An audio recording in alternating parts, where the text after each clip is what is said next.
Aaron, we found you during a week off on the European tour, enjoying the sights and sounds of England. Congratulations on what's been a really good start so far on the European tour. Before we get to specifics, just give us a general rundown on how it's gone for you and your fiance Chelsea so far. It's been good. We've been on the road for a long time. This is week 13 or 14. But we're making the most of it and having fun everywhere we go. And the golf's been pretty good too. I've had a lot of good scores, made a lot of cuts, just haven't had too many high finishes yet, but we're giving ourselves plenty of chances. So I think they'll come. And it's been a good start to the year.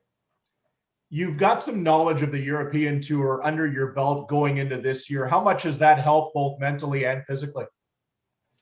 Yeah, for sure. Like last year ended up being kind of good for me in a way. We basically got a free spin of, I think I got to play 20 tournaments on the European tour and there was no consequences in terms of losing your card or anything like that. So in a way for me, it actually worked out pretty good last year. I got some experience and got to play with some of the bigger name guys just enjoying it. We'll get to some of those bigger names momentarily, but you touched earlier on, you've made the cut 4 consecutive weeks. You've made the cut 6 of 8 rounds that you've played so far here in 2021. What's that experience been like for you? Yeah, I mean, I feel like I kind of had similar results last year too. I feel like my game kind of sets up for that. I'm pretty consistent off the tee. I don't really get in too much trouble. I feel like I'm a pretty good short game player. So I think those results and consistency have kind of started to show. Now it's kind of getting in the position where when I got a shorter club in, maybe taking a bit more of an aggressive line and trying to make a few more birdies and, do it in a smart way, but give myself a chance to have some of those higher finishes that I was talking about and, have a Sunday 66 or something like that and kind of sneak up the board and turn some of those, 30th place finishes into, a top 10 or get in the mix a little bit more. You may not have had a Sunday 66, but you had a Friday 62. That was outstanding to see. I was keeping a close eye on you online, and I think everybody back here in Manitoba was that day. Yeah, that was a fun round. There were a decent amount of low scores at that golf course, but like the guy that I played with that day shot 61. It was crazy. The scores have been pretty low so far this year. I feel like I've shot a ton of rounds in the 60s. That day was fun. I shot 1 over the first day, I remember, and I was in like 100th place. So I knew I needed a good day the next day just to be playing the weekend. And things came together. I hit a lot of the par 5s and 2 putted and knocked a few close and made a couple 20 footers and ended up to a pretty good day. Now let's talk about that because correct me if I'm wrong, but that equals your low score ever, doesn't it? Yeah, it ties it. Me and J-Mac and the Fan Man and Doyle played at Niagara, and I threw a 62 at the boys last year. But yeah, that ties it. So let's talk a little bit about the experience on the European tour, because as much as we focus on the golf standpoint and, we'll watch your scores online on the website and keep everybody up to date.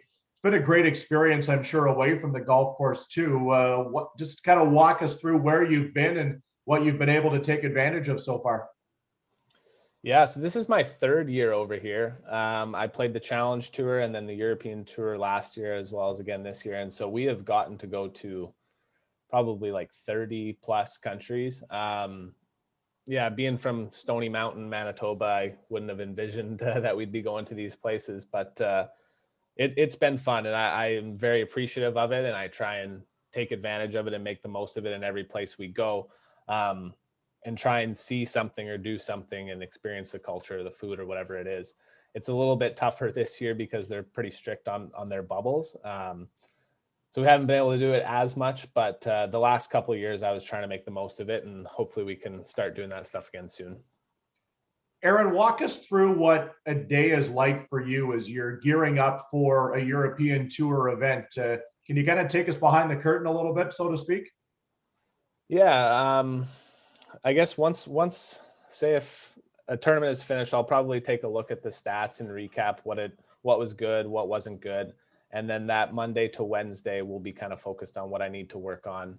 And in terms of that golf course that we're playing, whether I'm going to have a lot of mid-iron approach shots or whether I'm going to have a lot of long irons or whatever it's going to be, I'm going to, focus on that area. And then in terms of, I could get really boring with you with all this stuff, but I got a lot of drills and just things that I pretty much do every week. Whether it's something I'm working on in my swing or just alignment on the range or just, a tornado type putting drill or just start lines on the putting green, speed. In the gym, I'm trying to gain, club head speed. It's a lot of the same things that I have been doing for 6-7 months now. And just trying to make small marginal gains basically every day. Trying to have good habits and do the right things over time. And it's slowly kind of starting to show. You mentioned the gym. How much has that evolved in the game? I think the Bryson effect definitely was real, especially when he first started doing it. I think a lot of guys started to do it. And I think for me personally, it was something I probably needed to do a little bit. I think I was probably a top 10 in the driving accuracy on the European Tour last year, but I was probably outside the top 100 in distance. So I was able to, I think I hit 121 club head speed when I was ripping at it earlier this year. And that's plenty for me. I mean, if I can swing it at 115, 116 comfortably in a tournament with good numbers, I'm hitting it far enough to compete with anybody. And I just wasn't able to do that before. And now I feel like I can. So it's just an advantage when you go through all the numbers and the stats. If you can hit it a little bit farther, if over the course of the season, if you're hitting a pitching wedge instead of an 8-iron every time, it's just your proximity is going to be better. And it's just an advantage, especially over the course of a season of 25 tournaments. I saw 2 weeks ago, you had a chance to play with a bit of a legend, or at least he made himself fairly known here in North America over the last few years. If I said the name Andrew Johnson, most people may not recognize it, but I throw the word Beef in there, and everybody knows who Beef Johnson is. Yeah, Beef is he's awesome, and like I was saying earlier, he's just exactly what you would imagine from seeing him on TV. He's just a jolly, happy guy, very friendly, very very fun to play with, very good player. And in Spain, at the event that I played with him at, there wasn't any fans allowed on the golf course, but there was houses along the property, and there was people, just on the edge of their property, just screaming Beef at him like all day long everywhere we went. And I was kind of asking him, like, does this ever get annoying? And he said he just enjoys it. And he said, especially when he's in the US playing in those bigger tournaments and the fans have a few beverages in them, it gets a little more than usual. But no, super nice guy. And yeah, I've had a lot of good pairings, a lot of fun, a lot of great guys on the tour to play with. What does the calendar look like for you now moving forward? Because we're used to seeing you back here in Manitoba. As you know, when you take a look at it here in the month of May, boy, the weather's been fantastic and people are excited about playing golf here. So will we see you and Chelsea back here in the near future, or what's the plan?